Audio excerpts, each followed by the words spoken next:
Starting your journey with a brand new Mac is exciting, but that excitement often turns into a bit of a worry when you look at your old Windows PC. We all have years of memories, important work documents, and specific settings saved on our old machines, and the thought of losing them or having to move everything manually one by one is just plain exhausting. Luckily, we have a very straightforward way to bridge that gap using Apple's own tools to make the move effortless. Yes, you can transfer files from your Windows PC to Mac, but how? Let's figure it out.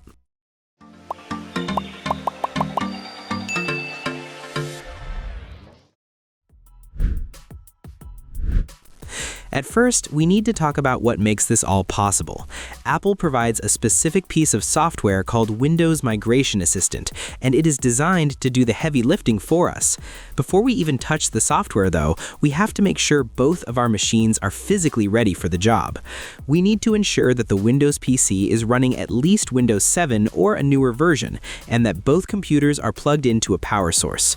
You really don't want a battery dying in the middle of a massive file transfer, because that can cause all sorts of errors. We also want to make sure both devices are sitting near each other and are connected to the same Wi-Fi network.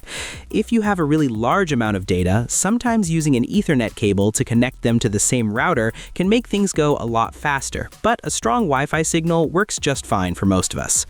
Now, a very important thing we need to check is any security software. If you have an antivirus, a firewall, or a VPN running on either the PC or the Mac, we need to turn those off temporarily. Once those are paused, we can start the setup on the Mac.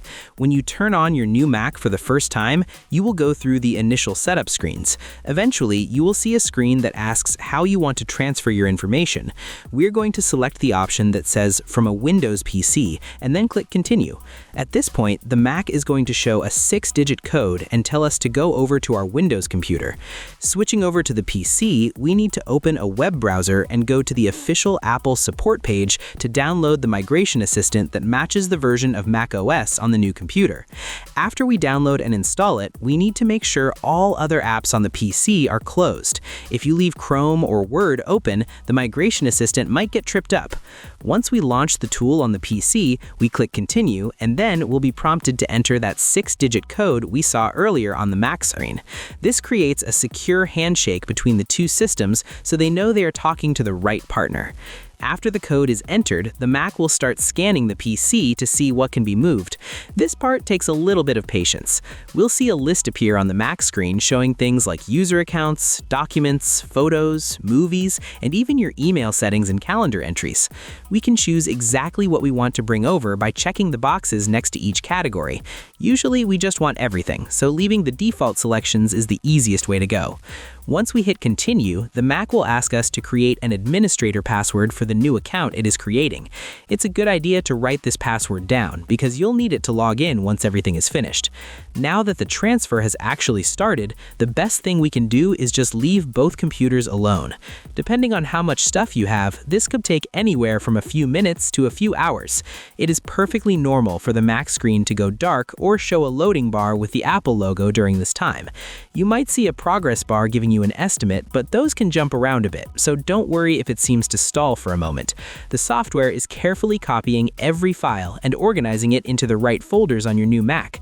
Once the process finishes, the Mac will tell us that the migration is complete. Sometimes it will restart on its own, or it might ask us to click a restart button.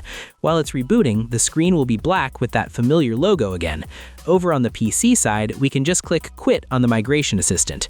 It's important to remember that this process doesn't delete anything from your old PC. It just makes a copy. Your old files are still right where you left them, which gives us a nice safety net.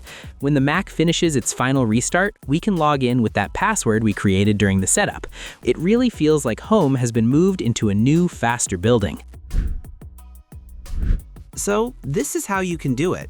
Transferring your files from Windows to Mac isn't that hard anymore. If you still have any problems, let us know in the comments below. Thanks for watching. Don't forget to like, share, and subscribe for more videos like this.